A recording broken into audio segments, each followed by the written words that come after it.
929 news కు స్వాగతం. ఇక వార్తల్లోని ముఖ్యాంశాలు చూద్దాం.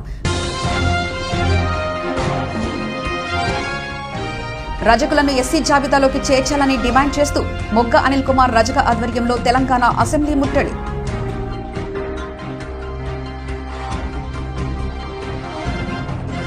తెలంగాణ రాష్ట్ర ప్రభుత్వం 4 సంవత్సరాల క్రితం రజకుల సంక్షేమం కోసం కేటాయించిన 250 కోట్ల నిధులను విడుదల చేయాలని, అలాగే రజకులను ఎస్సీ జాబితాలోకి చేర్చాలని డిమాండ్ చేస్తూ అఖిల భారత రజక సంఘం జాతీయ అధ్యక్షుడు మొగ్గ అనిల్ కుమార్ రజక ఆధ్వర్యంలో రజకులు తెలంగాణ అసెంబ్లీని ముట్టడించారు. ఈ మేరకు అసెంబ్లీ వైపు దూసుకొస్తున్న రజకులను అరెస్ట్ చేసి గాంధీనగర్ పోలీస్ స్టేషన్ కు తరలించారు.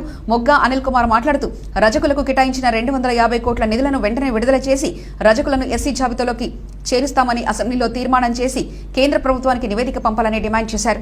ఈ 2 అంశాల మీద ప్రభుత్వం ఈ అసెంబ్లీ సమావేశంలోనే చర్చించాలని డిమాండ్ చేశారు. లేకపోతే ప్రగతి భవన్ ముట్టడిస్తామని ఆయన అన్నారు. ప్రభుత్వం రజకులను మోసం చేస్తుందని ఆయన ఆవేదన వ్యక్తం చేశారు. ఈ కార్యక్రమంలో శ్రీను, శంకర్, రాజు, ఎల్లయ్య, వెంకట తదితరులు పాల్గొన్నారు.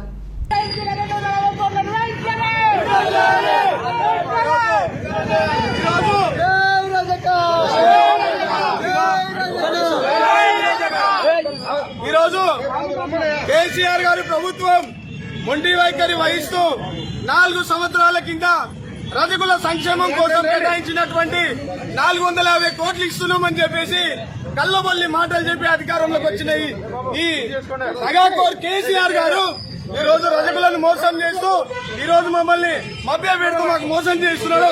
ఈ రోజు ఇదే చూసిండు, రేపు ప్రగతి భవన్ కూడా ముట్టడి చేస్తామని అఖిల భారత రజక సంఘం తరఫున మేము తెలియజేస్తున్నాం.